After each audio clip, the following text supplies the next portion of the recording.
भागलपुर के छोटे से शांत गांव में, जहां गंगा नदी धीरे से बहती थी और जिंदगी धीमी गति से चलती थी, वहां कुणाल नाम का एक युवा लड़का रहता था। उसका परिवार अमीर नहीं था। उसके पिता अक्सर बीमार रहते थे, खेतों में काम करने में असमर्थ थे जैसा वे पहले करते थे। उसकी मां, एक मजबूत और दृढ़ महिला, अपने साधारण भोजन के लिए पर्याप्त पैसे कमाने के लिए गांव में छोटे मोटे काम करती थीं, कपड़े धोना या मसाले पीसना। जिंदगी कठिन थी, लेकिन वह प्यार से भरी थी।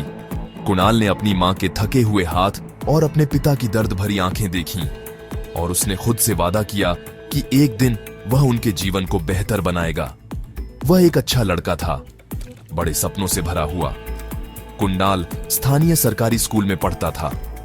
स्कूल की इमारत पुरानी थी, जिसमें टूटी हुई दीवारें और लकड़ी की बेंचें थीं, लेकिन कुणाल के लिए यह ज्ञान का महल था। उसे पढ़ना बहुत पसंद था, खासकर उन जासूसों की कहानियां जो किसी भी रहस्य को सुलझा सकते थे। वह खुद को उनमें से एक के रूप में कल्पना करता था, एक महान जासूस जो उन सुरागों को देख सकता था जिन्हें दूसरे नहीं देख पाते थे। जबकि दूसरे लड़के धूल भरे खेतों में क्रिकेट खेलते थे, कुणाल अक्सर एक बड़े बरगद के पेड़ के नीचे बैठकर एक उधार ली हुई किताब पढ़ता और मुश्किल पहेलियों को सुलझाने के बारे में सोचता था। वह मानता था कि एक तेज दिमाग एक मजबूत शरीर से ज्यादा शक्तिशाली होता है। यह एक सबक उसने अपनी किताबों से सीखा था। वह अपने सपनों की दुनिया में अकेला नहीं था। कुणाल के दो बहुत अच्छे दोस्त थे जो उसके भाइयों जैसे थे। रोहन दिमाग वाला था, कंप्यूटर का जीनियस। गांव की लाइब्रेरी में पुराने धीमे कंप्यूटर से भी रोहन दुनिया में किसी भी चीज के बारे में जानकारी ढूंढ सकता था। वह शांत और विचारशील था, हमेशा कुणाल के विचारों में मदद करने के लिए तैयार रहता था। फिर आरव था, जो मजबूत और बहादुर था। वह गांव के छोटे से जिम में एक ट्रेनर के रूप में काम करता था। युवा पुरुषों को अपनी मांसपेशियां बनाने में मदद करता था। आरव कुणाल की तरह ज्यादा पढ़ने वाला नहीं था, लेकिन उसका दिल उसके बाइसेप्स जितना बड़ा था और उसकी वफादारी अटूट थी। साथ में तीनों दोस्त एक परफेक्ट टीम थे। कुणाल सोचने वाला था, रोहन रिसर्च करने वाला था और आरव ताकत वाला था। वे अपनी शामें साथ बिताते थे, अपने भविष्य और भागलपुर से परे की दुनिया के बारे में बात करते थे। कुणाल अक्सर अपनी जासूसी कहानियां बताता था, यह समझाते हुए कि हीरो ने बुरे आदमी को पकड़ने के लिए सबसे छोटा सुराग कैसे ढूंढा। रोहन धैर्य से सुनता था और आरव हमेशा कहता था, कुणाल, एक दिन तुम बिल्कुल उन्हीं जैसे बनोगे। तुम हमारे गांव के अपने जासूस बनोगे और हम तुम्हारी मदद करने के लिए वहां होंगे। उन्हें क्या पता था कि खुद को साबित करने का उनका मौका बस पास ही था। एक काले बादल की तरह इंतजार कर रहा था। सूरज आसमान में नीचे लटक रहा था। बरगद के पुराने पेड़ के नीचे लंबी परछाइयां डाल रहा था, जहां कुणाल अक्सर कहानियों में खोया रहता था। लेकिन आज हवा में कुछ अलग था। कुणाल और गांव के पहलवान विक्रम के बीच एक अनकही दुश्मनी सुलग रही थी। गांव वाले इकट्ठा हो गए। एक तूफान आने वाला था। कुणाल और विक्रम आमने सामने खड़े थे, आंखें एक दूसरे में गड़ी थीं। कोई भी पीछे हटने को तैयार नहीं था। उनके बीच तनाव बढ़ गया, क्योंकि तीखे शब्दों का आदान प्रदान हुआ। हर अपमान पिछले से ज्यादा तीखा था। भीड़ ने अपनी सांसें रोक लीं। अचानक टकराव कार्रवाई में बदल गया। मुक्के चले और पैर धूल भरी जमीन पर नाचे। कुणाल फुर्तीला और चालाक विक्रम के शक्तिशाली वारों से बचता रहा, जबकि विक्रम की क्रूर ताकत ने कुणाल को अपने पैरों पर हल्का रहने पर मजबूर कर दिया। गांव वालों ने सदमे और औ में देखा जब दोनों भिड़ गए। ताकत बनाम रणनीति, गर्व बनाम गर्व। लड़ाई जारी रही। दोनों खुद को साबित करने के लिए दृढ़ थे, लेकिन जैसे जैसे पसीना टपकता गया और सांसें तेज होती गईं, उनकी चालें धीमी हो गईं। आखिरकार दोनों पीछे हट गए, थक गए। उनका गुस्सा खत्म हो गया था। उस खामोशी के पल में यह एहसास हुआ, उनके झगड़े से कुछ भी हल नहीं हुआ था। भीड़ चुपचाप तितर बितर हो गई। कुणाल और विक्रम को बरगद के पेड़ के नीचे अकेला छोड़ दिया। हर कोई इस बात पर विचार कर रहा था कि वास्तव में क्या मायने रखता है। उन्हें शायद ही पता था, यह टकराव भागलपुर का इंतजार कर रही मुश्किलों की बस शुरुआत थी। भागलपुर में हर कोई एक दूसरे को जानता था। यह एक ऐसी जगह थी जहां खुशियां और दुख सभी के साथ बांटे जाते थे। इस घनिष्ठ समुदाय में कियारा नाम की एक लड़की रहती थी। वह अपनी दयालुता और अपनी उज्जवल मुस्कान के लिए जानी जाती थी। जिसे अक्सर गांव की सबसे खूबसूरत लड़की बताया जाता था। उसकी हंसी मंदिर की घंटियों की आवाज जैसी थी और उसकी उपस्थिति किसी भी सभा में रोशनी लाती थी। कियारा का परिवार सम्मानित था और उसे भागलपुर के बच्चों की मदद करने के लिए एक शिक्षिका बनने का सपना था। वह कई लोगों के लिए आशा और खुशी का प्रतीक थी, गांव के दिल में खिलता हुआ एक फूल। गांव वाले उसे बहुत प्यार करते थे। 13 जुलाई 2025 की सुबह किसी और दिन की तरह शुरू हुई, लेकिन यह जल्द ही भागलपुर का सबसे काला दिन बन गया। एक भयानक खबर गांव में आग की तरह फैल गई। कियारा की हत्या कर दी गई थी। उसका शव गांव के बाहरी इलाके में पुराने आम के बाग के पास मिला था। भागलपुर की हंसी उस दिन मर गई। गलियों और घरों पर एक गहरा सन्नाटा छा गया। महिलाएं खुले तौर पर रो रही थीं और पुरुष छोटे सदमे वाले समूहों में इकट्ठा होकर अविश्वास में फुसफुसा रहे थे।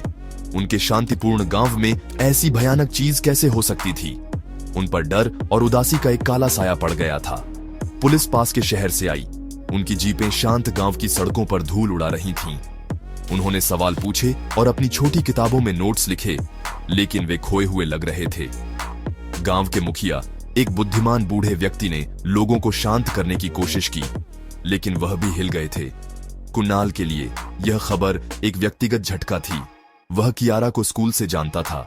उसे उसकी कोमल प्रकृति और उसके प्रोत्साहन भरे शब्द याद थे।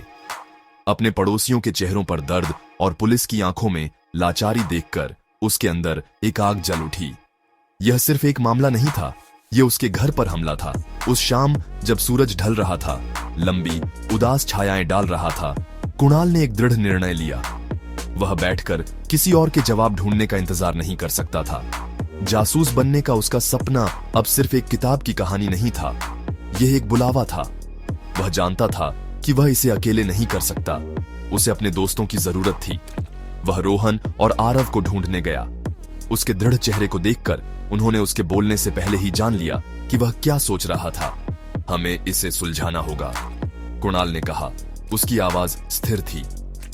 हमें उसे ढूंढना होगा जिसने कियारा के साथ यह किया। हमें यह उसके लिए और अपने गांव के लिए करना होगा। एक साझा उद्देश्य की भावना के साथ तीनों दोस्तों ने अगले ही दिन अपनी जांच शुरू कर दी। उनका पहला कदम कियारा के परिवार से बात करना था। वे उसके घर गए, एक साधारण घर जो अब असहनीय उदासी से भरा हुआ था।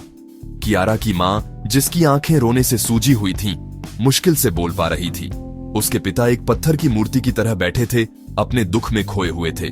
कुणाल ने उनसे बड़ी कोमलता से बात की, एक बेटे की तरह। उसने पुलिस की तरह कठोर सवाल नहीं पूछे। इसके बजाय उसने कियारा के जीवन, उसके दोस्तों और उसकी खुशी के बारे में पूछा।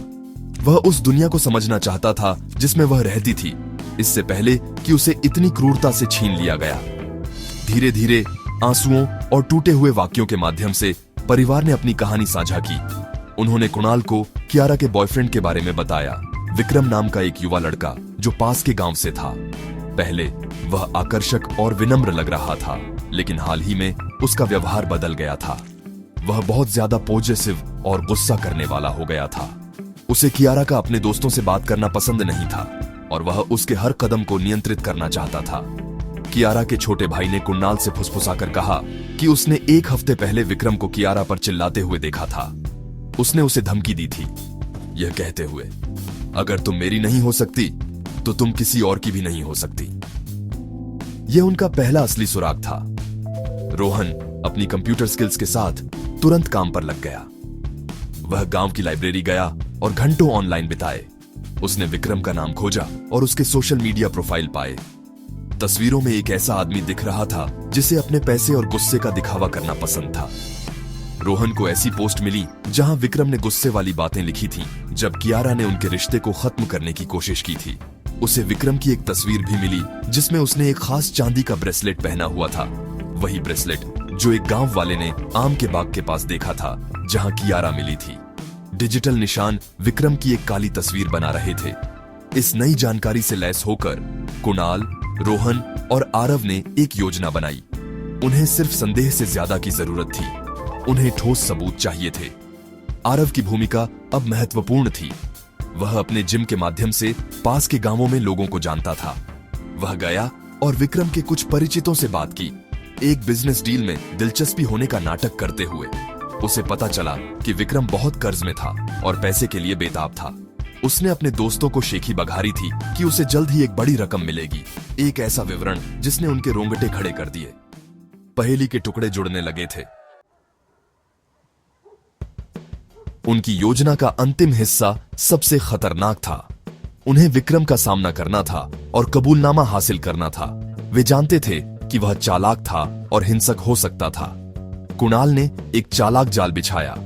रोहन ने एक नए उद्यम में निवेश करने वाले एक अमीर व्यवसायी का एक नकली ऑनलाइन प्रोफाइल बनाया। उसने विक्रम से संपर्क किया, उसे साझेदारी के लिए एक बड़ी रकम की पेशकश की। विक्रम लालची और बेताब जाल में फंस गया। वह गांव के बाहर एक एकांत चाय की दुकान पर व्यवसायी से मिलने के लिए सहमत हो गया, वही जगह जहां वह अक्सर कियारा से मिलता था। अंतिम कार्य के लिए मंच तैयार था।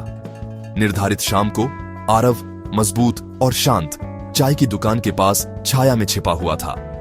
कुणाल और रोहन सुरक्षित दूरी पर एक छोटे रिकॉर्डिंग डिवाइस के साथ इंतजार कर रहे थे। विक्रम इंतजार करता हुआ आया। जब कोई व्यवसायी नहीं आया तो कुणाल उसके पास गया। उसने शांति से कियारा के बारे में बात करना शुरू किया, छोटे छोटे विवरणों का जिक्र किया जो केवल जांच से जुड़ा कोई व्यक्ति ही जानता होगा। फिर उसने विक्रम को ब्रेसलेट की तस्वीर दिखाई। विक्रम का आत्मविश्वास भरा चेहरा गायब हो गया। उसकी जगह डर और फिर गुस्सा आ गया। उसने भागने की कोशिश की, लेकिन आरव अंधेरे से बाहर निकला और उसका रास्ता रोक दिया। फंसा हुआ और गिरा हुआ विक्रम टूट गया। यह सोचकर कि वह केवल कुणाल से बात कर रहा था, विक्रम ने सब कुछ कबूल कर लिया। उसने स्वीकार किया कि उसने कियारा को गुस्से में मार डाला था जब उसने उसे अपने परिवार से पैसे देने से इनकार कर दिया था और अंत में उससे रिश्ता तोड़ दिया था। उसने कबूल किया कि उसने यह सब कैसे प्लान किया था। उसकी आवाज में पछतावे की भयानक कमी थी। उसे नहीं पता था कि उसके बोले गए हर शब्द को कुणाल की जेब में रखे डिवाइस द्वारा रिकॉर्ड किया जा रहा था। कबूलनामे और उन्होंने जो अन्य सबूत इकट्ठा किए थे, लड़कों के पास वह सब कुछ था जिसकी उन्हें जरूरत थी। उन्होंने तुरंत रिकॉर्डिंग और अपनी खोजों को पुलिस स्टेशन ले गए। पुलिस लड़के के साहस और बुद्धिमत्ता से दंग रह गई। स्पष्ट कबूलनामे और सहायक सबूतों के साथ उन्होंने तुरंत विक्रम को गिरफ्तार कर लिया। न्याय तेजी से मिला। विक्रम को उसके भयानक अपराध के लिए दंडित किया गया और भागलपुर में राहत की भावना छा गई। गांव ने कुणाल, रोहन और आरव को नायकों के रूप में सराहा। कुणाल के माता पिता ने उसे अपार गर्व से देखा। उनके दिल खुशी से भरे हुए थे। कुणाल ने सिर्फ एक अपराध नहीं सुलझाया था, उसने अपने गांव में शांति बहाल की थी। बरगद के पेड़ के नीचे जन्मा उसका बचपन का सपना अब सिर्फ एक सपना नहीं था, वह एक असली जासूस था और उसकी यात्रा अभी शुरू हुई थी।